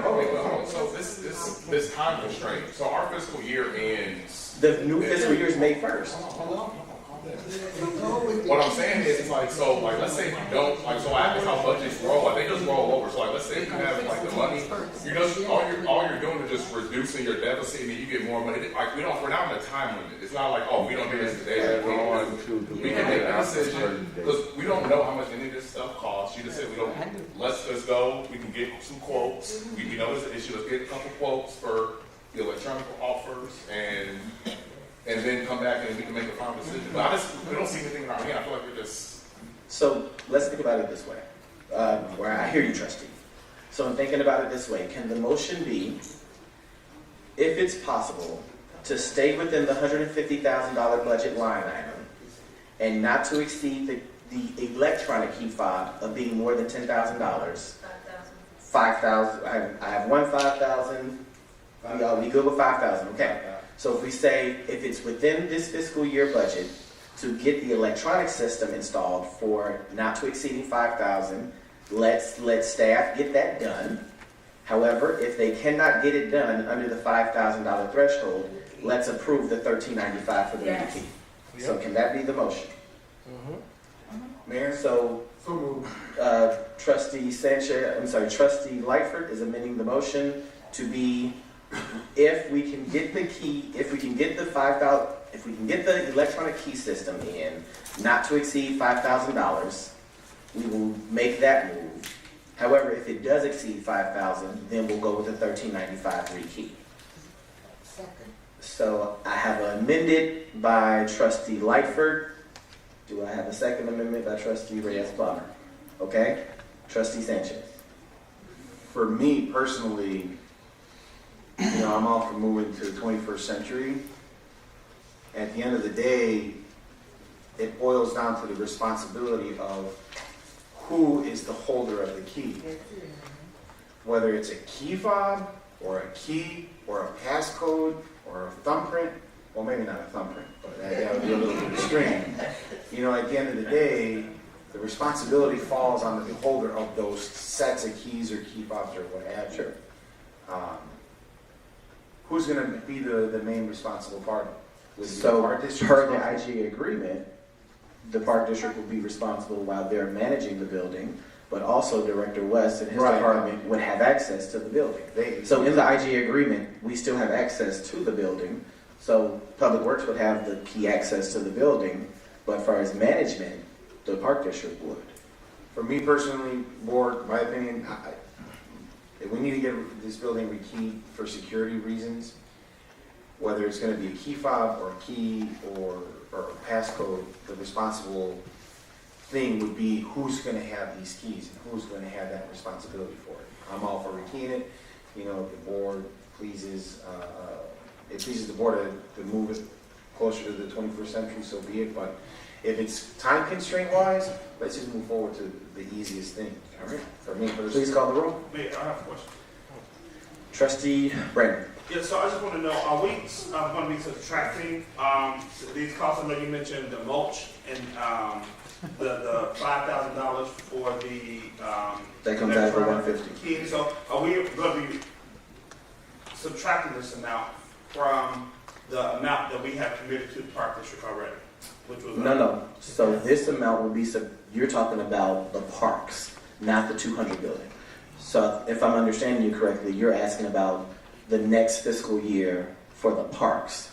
This $150,000 that we were talking about, that will be subtracted for that 150, is in this fiscal year that will be subtracted from the $150,000 that we as a village special tax every year for park and recreation. So that's where that amount will be deducted from. So, and can I ask a follow-up question behind that? So, I just don't want this to be a continuation because I hear you keep saying that what the village of Maywood tax. So, this is not a pot of money that the Park District will be able to continue to come back and take advantage of. So, this is what the setup sounds like when I hear that from you. That you're saying that this is money that we tax for Parks and Recreation. So, I just want to put that on record that this is not a pot of money that they could continue to come in, tap into whatever they feel like they need, some additional resources. So, trustee, for clarity, if everyone looks at your tax bill, Here you go. So trustee, I let you speak, please. Let me give the statement. The Village of Maywood has on everybody's tax bill a $150,000 special tax annually. That special tax was created specifically for 1st through 4th and the 200 building. The management agreement that's in place for 1st through 4th and the 200 building is to the Park District.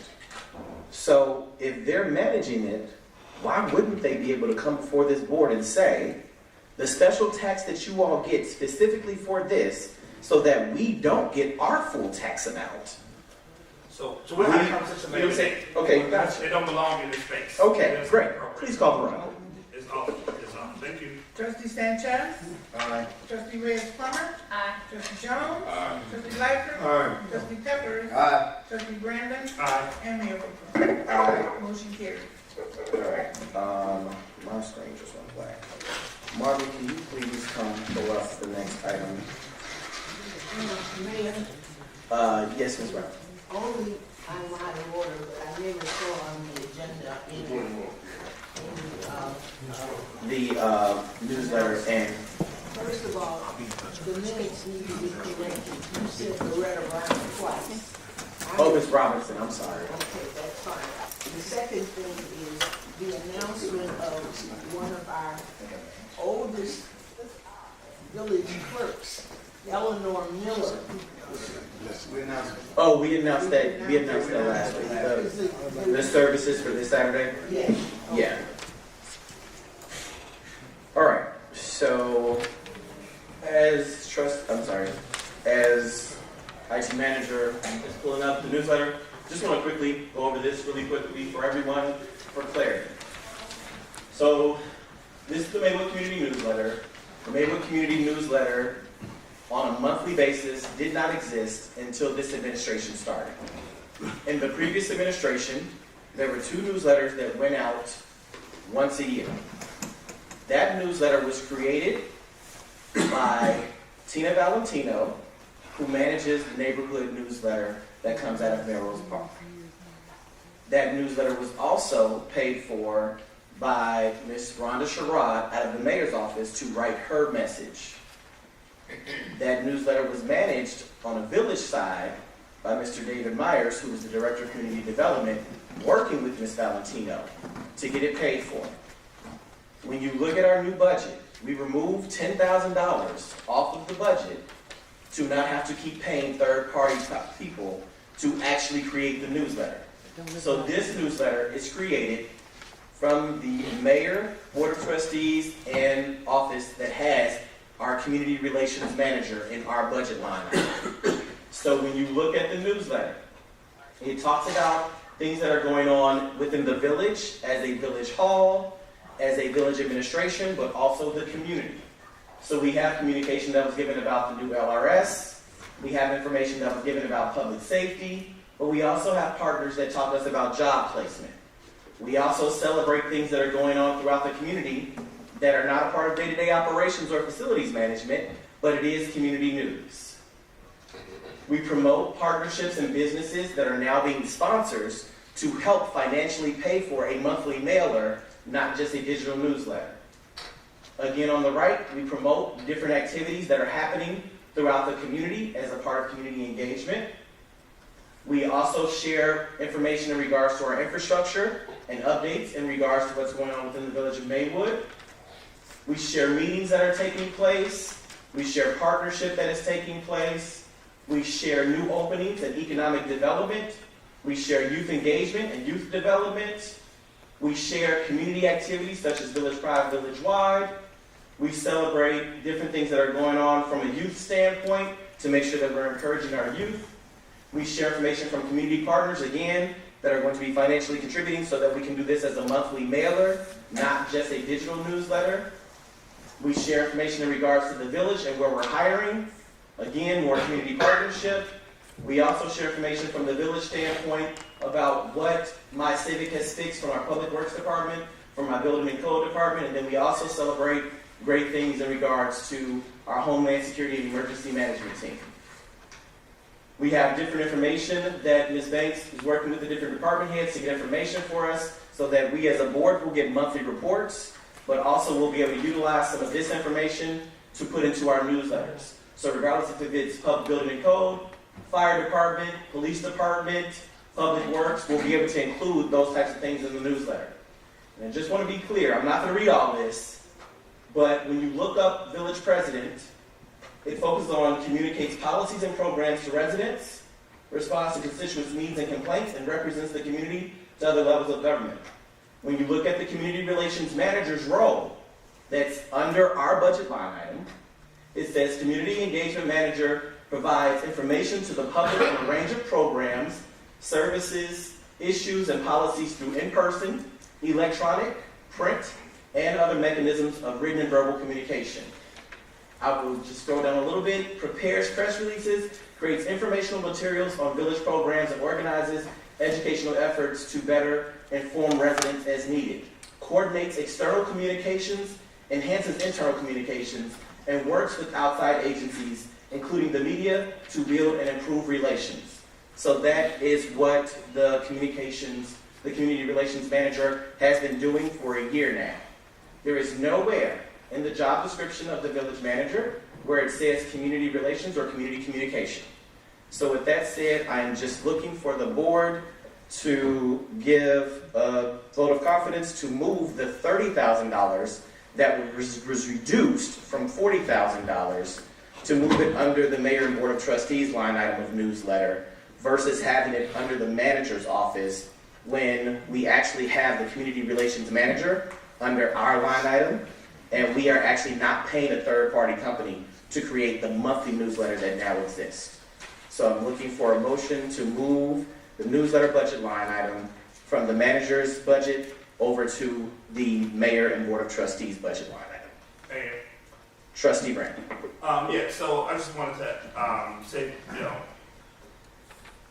well, she's not even here to communicate what her stance on the matter is, and why she hasn't had the opportunity to produce a newsletter or what have you. And I think that the reason why the newsletter is under the village manager's purview, it is simply to keep the newsletter unbiased and away from any potential political conflict. And so that's why it has always to you. That's Trustee, continue. yeah, I'm going to you to control this meeting and the audience as well, because they got to show some respect now. You are the person who's supposed to control. Continue, Trustee. So it belongs under the village manager for those particular reasons. And we haven't heard from her in regards to it. I know she's at the TIP conference in Springfield, along with Ms. Satchel. So I'm interested in seeing what she has to say in regards to the newsletter. So, Trustee, I would ask the question. We created the monthly newsletter 12 months ago. It's been under your committee 3 different meetings that I saw it under. Yes. So, help me understand, in the last 12 months, can you communicate anything that you saw as biased? Because all of us have been in the newsletter. All of us have been featured in the newsletter. If there was anything over the last 12 months that you saw as biased, you most certainly have not communicated it to me. Thank you so much, Mayor. We have communicated that, and we try to keep it from this space, and so we communicate those concerns and to Ms. Banks. And so we were under the impression that the newsletter, the whole thing was going to be redone in a way that better reflects the entire village. But at this particular time, we want to make a motion to table this item until the village manager come back to give us her take on it. So, okay, but you do realize we're the board, and our job is to do community communication. Yes. Right? It's not the village manager's job. It's nowhere in her job description that says her job is to communicate. Our job, literally, in job description, says that our job is to communicate. So again. So there is a motion. Is there a second for this? Okay, failed because of lack of second. Is there a motion to move the line item? Mayor, I have a question. Trustee Sanchez. So, This has nothing to do with the newsletter. We're simply moving the budgeted amount. Correct. So the motion that is being, so trustee, if you can compose yourself for a moment, if you can go for a moment. Literally, the newsletter of the Maywood Community Newsletter, for clarity, will continue as a monthly distribution. That is being done in the office. So what is being asked for tonight, specifically, is to move the budget line item under the Mayor and Board of Trustees. Ms. Banks is on the Community Engagement Committee, which Trustee Brandon, you chair. So Trustee Brandon, if there is something in the newsletter that you would like to discuss or change, you have a monthly meeting to do that with Ms. Banks. No, it should remain under the village manager's direction. So we were talking about So moving that- money from under her purview without her even being at the table to discuss her perspective on the issue, about her not even being able to. And so this just goes, further along to other narratives that are out there. And so, like I stated before. All right, Trustee. Wait, I'm not complete. Thank you. In regards to where this belongs, I think the item should be tabled until she's here. And to the residents, I hear all of the noise in the audience. I try not to pay attention to it, try to drain it out. But listen, there's a serious issue on the table in regards to what we all have had to go through, stuff that you guys don't even know or understand. And it's just pettiness. It is behind the scenes and it's on the scene. And so that's for that particular reason. And that's why I'm asking that it remain there. Exactly. Okay, so thank you, Trustee. That would be your second time for comments. Can I get a motion to move the $30,000 newsletter line item under the Mayor and Board of Trustees so that Community Relations Management can manage the newsletter distribution? We have partners that are offering to pay for pages. Ms. Banks will have to work with them to ensure that their payments are processed, that their payment is made, that their ads are received. That does not fall under day-to-day operations. There is nobody in day-to-day operations to manage that. Ms. Banks is the Community Relations Manager that would be managing those partnerships, those page ad buy spaces, and ensuring that the newsletter goes out to the printer in a timely fashion to ensure that the residents get the information. That would be the Community Relations Manager that falls under Mayor and Board of Trustees budget line item. So for her to be able to do her job that does external communications, she needs the budget. So Ms. Banks is under our line item. Correct. And she creates this. She deals with the external communications, she deals with forest printing, she communicates with them to get the newsletter out. She works and talks to the department heads to get the information that you see before you. So we deal with community, she works with staff to get that information. So if we have something that we disagree with that's coming out, can we most certainly voice it and let it be known, because it's a growing, breathing newsletter. The reality is we went from 2 created from outside of this village newsletters to a monthly newsletter created within this village. So that's what we're dealing with right now. But in order for us to work with the partners who are saying, hey, we would like to buy ad space in your newsletter if you guys make it a monthly newsletter. We've already gotten the budget of what we needed from ad space. Ms. Banks, as community relations, would have to be the person to lead that charge. But she needs a starter of that $30,000 to accommodate that. A motion to approve. All right, I have a motion to approve. Can we please get a second? Second. Motion to approve by Trustee Sanchez, second by Trustee Lightford. Are there any questions? No, I'll just make a comment. I do know the manager has talked about interest in preparing the newsletter in terms of having staff communicating through the departments. I do agree with Trustee Brandon, at least from the aspect of a way for us to make sure that the newsletter was nonpartisan, was to put it in the village manager's purview. I just think you know, with her not being here, I will say this, and removing it from her budget, it does seem, and her not being here, it seems like we should probably get her input, because it is her budget. We're not taking it out of, it's literally her budget line item. We can call a roll. I'm not going to support it just because we have been doing it for 12 months without it not being in our budget line item. We'll want to get her feedback. We have a review to go through. We can figure out what her take is, but ultimately, it's been there. I think she's planning on it being there. So let's get her thoughts so we can have an informed, at least an informed decision. But I'm not going to support it just because she is not here. And the point of it was, when it was in the village manager's part, to make sure, to ensure it was nonpartisan. And so that was the gist of it. So that's why I'm not going to support it. We've been doing it for 12 months without it. If we are going to change it, I say let's do an amendment because we're actually approving the budget for next year now. So we would have to amend that agenda line item because it's actually in the agenda that we're approving for new business. It's under her purview now, so we're effectively amending that when we agreed to it at our last POW. We didn't discuss it, but now we're making a last minute discussion. So can you review what you just said, please? The last part about us approving the whole next fiscal year to budget. amend the 30,000 to move it. So we are amending the budget to move it. That is So we'll be exactly amending what the budget that we're going to approve for new business is based on at the CAL when the finance director walked through it. We're going to approve that. So in order to do that, we effectively have to amend it. I would recommend that we approve the budget based on with our finance director and our manager here. If we want to, after our review, amend it, so we have our discussion with our manager, so remove something from her budget. I mean, just like any other department. Imagine us removing something without the police, without the chief's feedback. I have to take 50,000 and remove it.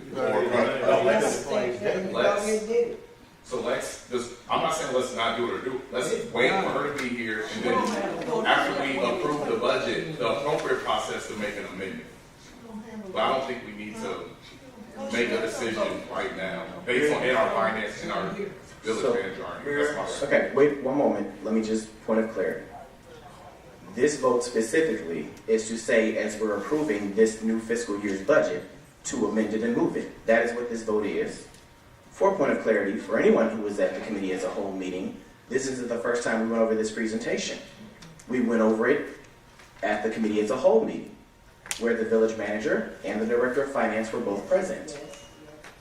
Again, I don't want to beat a dead horse, but community relations manager that falls under our line item manages external communications, not the village manager. Thank you. We, as a governing body, are the votes.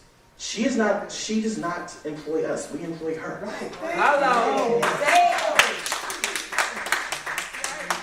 So with that being said, please call the roll. Trustee Sanchez. Aye. Trustee Reyes-Plummer. I'm recusing myself on this vote. You have to give a reason why. Because when we talked about it in the committee of the whole, we didn't agree to bring it here and discuss it and vote on it. So that's why. Okay. We did not. Well, so it actually was, during the discussion, it didn't go one way or another. All right. So again, let's continue. Trustee Reyes-Plummer. I recuse myself. Trustee Jones. No. Trustee Lightfoot. Aye. Trustee Peppers. No. Trustee Brandon. No. And Mayor Booker. Aye. Next line. So, Y'all can't get nothing. seems like we're stuck in half. Yes, yeah. No, it Come back. So the motion fails, I understand That's that. up. Well, You messed up. I vote aye. you can't vote. All right, so with that being said, the conversation at this point would be, we'll continue to distribute the monthly newsletter. Again, the conversation was to move the $30,000 budget line item. We'll continue to work with community partners to get this funded to the best of our ability to make it a more mailer instead of being a digital print. That is what the budget line item request was for. The community newsletter will continue on a monthly basis, and it will continue to be a thing. So if you guys want to stay stuck and refuse, the other thing is we do have the newsletter invoice for this last newsletter, which we need to motion to approve because it was, again, in the past, the newsletter has been approved because it was already within the budget, but this specific invoice was asked to be added to the board packet for approval by the Director of Finance. So for the April newsletter, I need a motion to approve the mailer. Motion approved. Second. Motion to approve by Trustee Sanchez, second by Trustee Lightford. Are there any questions? Please call the roll. Trustee Sanchez. Aye. Trustee Reyes Plummer. Aye. Trustee Jones. Aye. Trustee Lightfoot. Aye. Trustee Peppers. Aye. Trustee Brandon. Aye. And Mayor Booker. Aye. Motion carried. All right, so then next line, I'm sorry. Go back in. Seconds. And next line item that we have is discussion and consideration for Village Pride, Village Wide. So you guys see the invoice for Unique Design Apparel, and you see the invoices for the video footage for Village Pride, Village Wide. Last year we spent little like $6,000 because we had to buy materials and equipment. This year that stuff has been sponsored or we already had it, so we don't need to include that in the invoices. But we do need to pay for the t-shirts and we do need to pay for the video footage. So we have less than $4,000, all three of them together. It's in our budget under Mayor and Board of Trustees within this current fiscal budget to do. In next year's budget, it'll be back to the $6,000 budget line item for Village Pride, Village Wide. Under our current budget, it's under miscellaneous. So that being said, I need a motion to approve for the t-shirts and videography.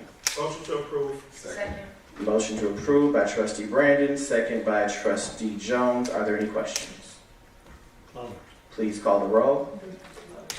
Trustee Sanchez. Aye. Trustee Reyes Plummer. Aye. Trustee Jones. Aye. Trustee Lightfoot. Trustee Peppers. Aye. Trustee Brandon. Aye. And Mayor Booker. All right, aye. Motion carried. Thank you. All right, 10, Village Manager Report, item none. Village Attorney Report, none. 12, omnibus agenda item. Oh, Attorney Olson. I don't really have a report. Since this is my first meeting, I just wanted to say hello to everyone. We appreciate being here. Attorney Frazier's on spring break with her children. Otherwise, she would have been here. It's a pleasure to be here and to serve the Village of Maywood. We, as a law firm, wish to participate in your community events.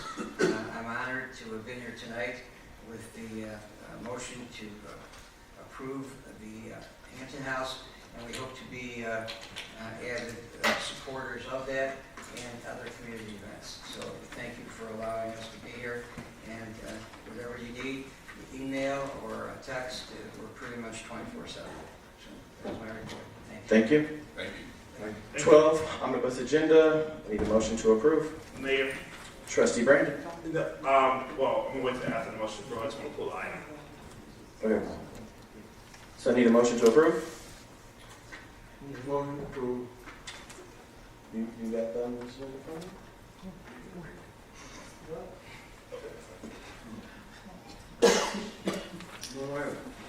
Okay. So I need a motion to approve. We have to pay, we have to move forward, guys. Can we please have somebody read it? Okay, thank you. Trustee, well, he doesn't have it. So Trustee Jones, motion to approve. I need a second. Second. Second, Trustee Brandon, you wanted to pull an item? Item 12G. 12G, retainer and fee agreement for Hirschman approval of the retainer agreement. Okay, so we'll pull 12G. Can you please read 12A through F? Yes, motion to approve the monthly financial report for April 2022. B, a resolution authorizing the submittal of an application for funding for roadway improvements through the Surface Transportation Program. C, intergovernmental agreement by and between the Village of Maywood and the Metropolitan Water Reclamation District of Greater Chicago for the design, construction, operation, and maintenance of the green infrastructure alley improvement in Maywood, Illinois. D, a resolution approving and authorizing the execution of a third-party administrator agreement between the Village of Maywood and Insurance Program Managers Group Claims Management Services, LLC, relative to the General Liability, Property, and Casualty Program and Workers' Compensation Program, May 1st, 2022 to May 1st, 2023. E, an ordinance repealing ordinance CO 2021-30, authorizing a certain policy regarding mandatory vaccinations for Village of Maywood employees. F, resolution approving and authorizing execution of the intergovernmental agreement between the Village of Maywood and the Maywood Park District for the joint investigation of funding options for the rehabilitation of the existing Fred Hampton Family Quality